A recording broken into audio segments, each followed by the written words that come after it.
in making movies, I find myself wanting to go even more and step truly outside of myself. Because for me, curiosity is always the driver for making movies. And like, I'm not interested in telling my personal story. I don't think I have an interesting story. I'm just like a guy who wants to make movies. It's pretty boring. So I try to think about the image that came to me for I'll See You in My Dreams was a woman, a 70-year-old woman who had to put her dog to sleep. And I thought, what does that do to someone? And how can I start there?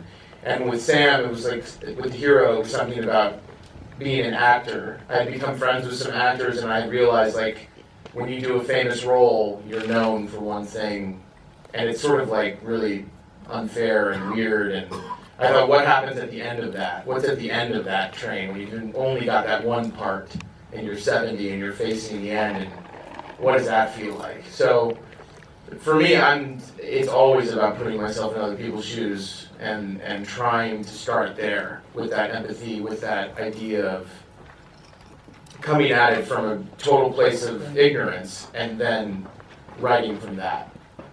And truly, it's like I don't do too much research. Everyone was like, when they saw I'll See You in My Dreams, they were like, did you go interview people at homes and things like that? And I said, no, I just invented it. I just pretend.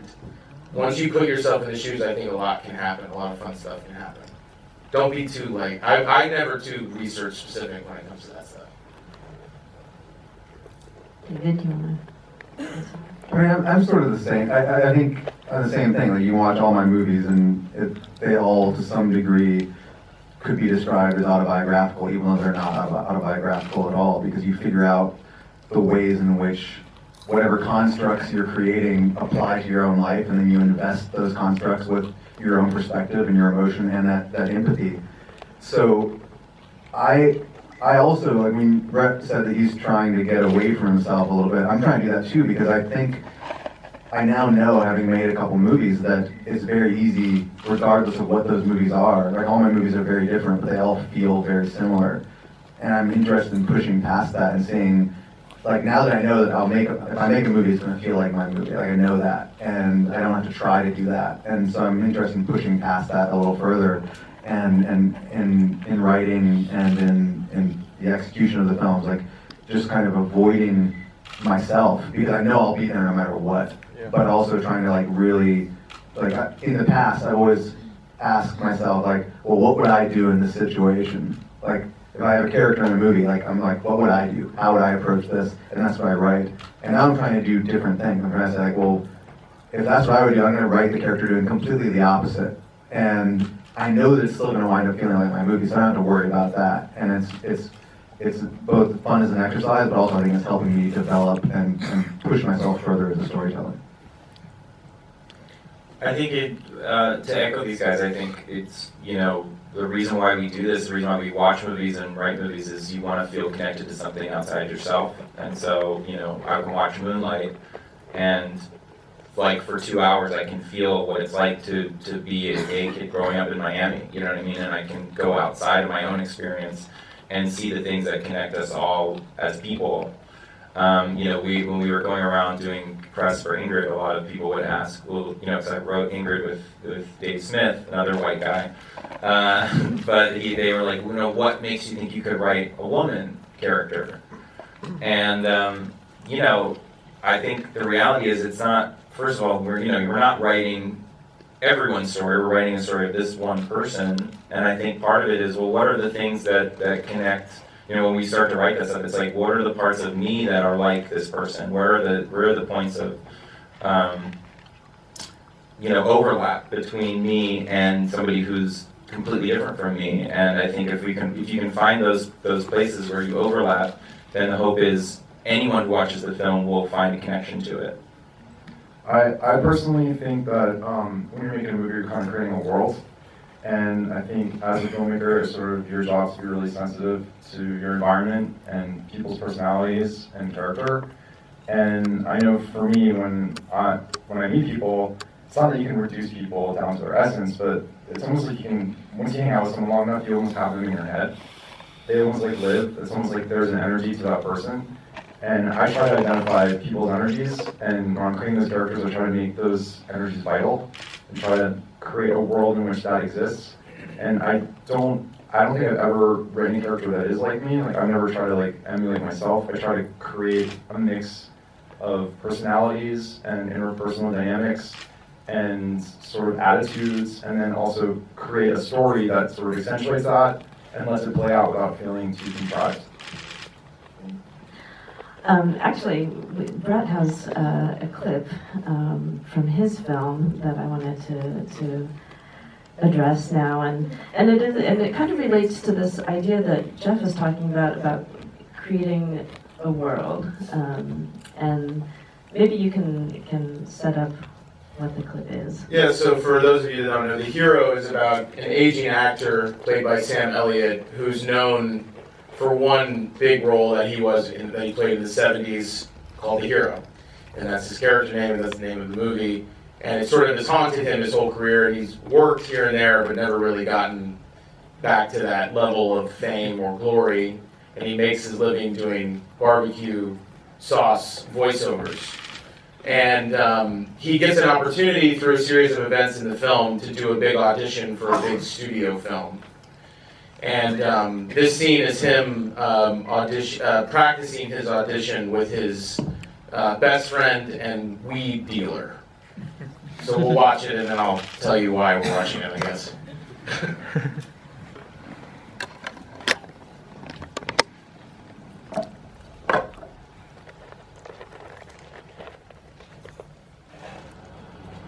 You want to run lines?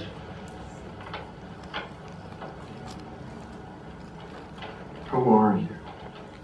They call me Turner. Turner? That's right. And I'm here to help you But why? because you're my daughter. I've come to save you. And I need you to come with me. Now, My father? You're not my father. listen to me. If we don't go now, we're as good as dead. My father is dead. He died a long time ago. It's me. You don't even look like him. I had to change the way I live to protect you. I did die. And in some ways, I've been dead for a long time. I had to leave you. But I did that to save you. You were better off thinking I was dead. When I heard the council was coming after you, well, let's just say I'm not dead anymore. I'm your father. And I'm here to help you. I love you. And you have to come with me. You have to come with me now or we'll both die.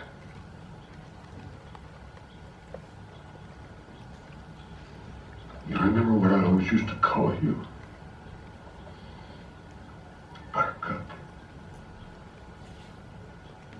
It's me, Buttercup. I've been gone for a long time. And I may not look the same. But it's me. I'm here now. I'm gonna be here now, and that's all that matters.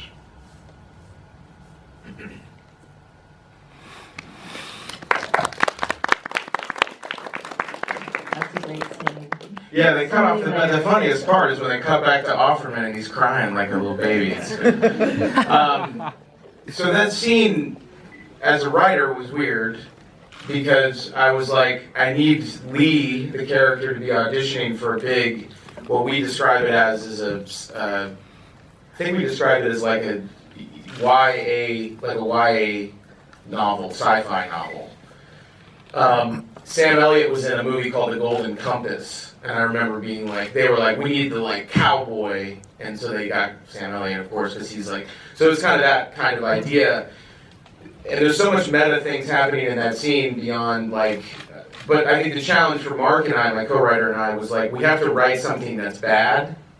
Like we need to write a bad monologue, like what would be in a studio movie, but then have him do it well. and show that he can act, and it's also like seeing that Sam Elliott can like spin shit into gold, like no problem. So I think it was just sort of fun to write that scene and like throw. I just remember being like, I can throw out anything in the scene and it doesn't matter. So I was like, yeah, Buttercup, that whatever. That's totally a rip-off Princess Bride, but they would do that, so screw it, that's in. I was like, the council, I don't know what that is, but I like it. The council's coming after you. And he's like, I don't look the way I used to look. I'm like, I don't care, it doesn't matter how. It was like really refreshing to write just total shit and not have to explain it and just be like, now Sam Elliott, just act the hell out of it. And I think it really is fun because you see that Sam Elliott's amazing, but you also see that Lee Hayden, the character that he's playing, can do the same thing, can act. And spoiler alert, he does not do that well in the real audition. So, but yeah, it's just I like the sort of meta-ness of it, and it was fun as a writer to get to kind of write what I consider to be a Hollywood movie. Thanks for sharing that with Yeah. us. So interestingly, you have all worked at some point with a co-writer, and some of you currently do. And I'm wondering if you can talk a bit about that. Jeff, you co-wrote I Heart Huckabees with David O. Russell. Yeah, so when I went to film school, I really didn't think that I was going to become a writer. I always wanted to be a director. And when I moved to Los Angeles, they didn't really equip me with a way of getting a job. Just going to film school doesn't really get you a job. And so I ended up working for a director named Robert Zemeckis as a PA. He did, like, Who? Robert Zemeckis. He did like Back to the Future. Oh yeah, I've heard of that guy. He did another movie called Used Cars. But he's an amazing director, and I got to work on 2 movies with him while I was beneath Castaway. And after that experience, I realized that I wanted to learn more about filmmaking from more of a writer-director, and I was really lucky to get a job working with David O. Russell as an assistant editor on this thing he was working on, and within a year we ended up writing 4 scripts together, or started writing 4 scripts together, and it's sort of like when Alan emboldened me to, I guess, continue writing. David sort of gave me the confidence as a writer to see that I could do this on my own too. But in a way, the way I mentioned, when you meet people and you kind of are able to have that energy in your head and hear them, even to this day, I still kind of have David's energy in my head. Like I can sort of hear what his criticisms would be, or sort of see where he's coming from. And I think like we had a really cool experience because I was 20-something years younger than him, and he had never actually written with anyone before, and I had never really written like a real screenplay before. And we sort of got past all that ego stuff, and we were like actual partners. Like, you know, we'd write side by side. It was sort of arbitrary whose lap the computer was on. And I just, like, I think of him as a master as a writer, and I think he's a good director, but I think he's an incredible writer. And sort of watching, you know, like how the sausage is made taught me a lot as, you know, for myself when I went off to go do my own thing. But there always will be an element where, you know, I have that learning experience and his sort of point of view somewhere tucked inside there. So it's almost like, not that I don't need him anymore, but like I was able to kind of take what I learned from him and then extrapolate it into something that would be more personal to myself. I've never written without, at least without a co-writer. My brother, much like Jeff's relationship I think with David, my brother is a novelist, a very well-respected novelist, and he, I think from a very early age, like, would read my screenplays and just be like, this is terrible. You are awful. You are not a writer. And I appreciate that. He's brutal to me and always has been. And that's how I got better, because I think you can be sort of coddled of writing something and everybody's like, yeah, this is great, go make it or whatever. My brother's like, this is not even qualified as words. So very early on I knew I was not a natural writer. I was like, Jeff, I wanted to be a director, and I was like, well, if I'm going to be a director, what the hell am I going to direct? So I've got to write it, and then my brother would read it, and I'd be like, I'm never going to do this, this is terrible. So eventually I was like, I'm going to need some help here, because I don't think I was a natural, you know, kind of gifted writer or screenwriter. It was very difficult for me. And I wrote with my brother's wife. I wrote my first movie with her, which was really cool. Do you know about that? Do you know that you're writing with his wife? Yeah, he knew. It was like, a little on his tip. Eventually he found out. And then I met Mark Bash, who's my co-writer, who I've done now 3 movies. We just wrapped our next movie. We wrote that together as well. We wrote Also My Dreams a Hero, this new film together. And I met him because I read a short story that he wrote, and I really liked it, and I wanted to make it into a short film. I was working as assistant editor, and I just wanted to make a movie. So I met him, and then I said, I want to make this movie about a 7-year-old widow. Do you want to write with me? He's like, I've never written a screenplay. I was like, yeah, it's easy. Come on. We wrote it. So we've really, it's sort of like finding a spouse or something. It's like very specific. We do not write in the same room ever. We both live in Brooklyn. We can walk to each other's houses, and we only communicate over email and text and phone. And we take turns. So we don't ever write in the same room. We like, send me a few pages and I'll send you a few pages, and we just have this weird kind of system worked out. So it's worked out. We write really fast, and then the rewriting is kind of where the movie comes together for us. And you just kind of figured out that this was going to be your process through. Yeah, it was sort of like I just started being like, hey, I'm going to write 10 pages and I'll send it to you, and then you just rewrite those or edit those and then write more on top of that. And then that's the way we've done it. Like we'll get together, we usually will get drunk at dinner and talk about what's the movie, what scenes do we want to do, what's kind of the basic structure. But we never get like too specific about it, and then we just go back and forth, and we kind of go as we go. And edit each other as we go, and can argue about like, why did you change that line? That was a great line, or whatever. But we don't argue, it's weird. It's like, I feel like we should argue by now, but we don't. So, I feel really lucky to have found him. He's like a 47-year-old software engineer who still has a full-time job. It's really weird. And we're like yin and yang. I'm like loud and I'm huge and I'm like always talking with my hands, and he's like tiny and really quiet. And he never says anything, and I'm like, stop being weird, man. And he's like, stop being so loud. So that's pretty much it. Yeah. I usually write with a partner. I've only written one script by myself. And it's, again, kind of like Jeff's story, it really happened out of sheer just necessity, because it's like when I graduated from film school, you don't leave with anything that you can really use to get you a film or anything. And so I remember I was working on an infomercial for a mop called The Amazing Wagtail. And I was a PA, and it was just the worst job ever. And I was just really sick of doing this kind of stuff. I'm like, I gotta be doing something that's creative. And I had this idea I'd been kicking around for years that about it. And I didn't really know what it meant, but it was just a guy who finds a museum that's all about him and his life, and he's just a regular guy. And so I was like, didn't know what that meant. I just thought this could be a cool idea for a movie. And I had been in screenwriting class with this guy, Max Winkler, at USC, and literally I was on set of this mop commercial, and I just said, hey man, I have an idea for a movie, do you want to write it with me? And I told him the idea, and he was like, yeah, let's do it, let's start tomorrow.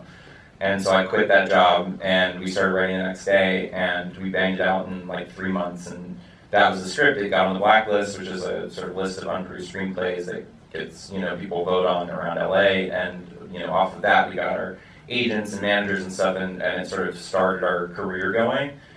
And so, but before that I hadn't really had any luck just writing by myself, because I find I'm a really bad procrastinator, and I'll sit and I'll just obsess over like one line for hours and hours and hours. And having another person there in the same room with me, I found really, it was like just having someone there to bounce ideas off of and to get me out of my head if I was obsessing over something, I found was just really freeing. And I became, when I'm writing with somebody else, it's just ideas are flowing constantly. And when I'm in a room by myself, I'm just like, it's really hard for me. So it really came out of necessity of needing somebody to collaborate with.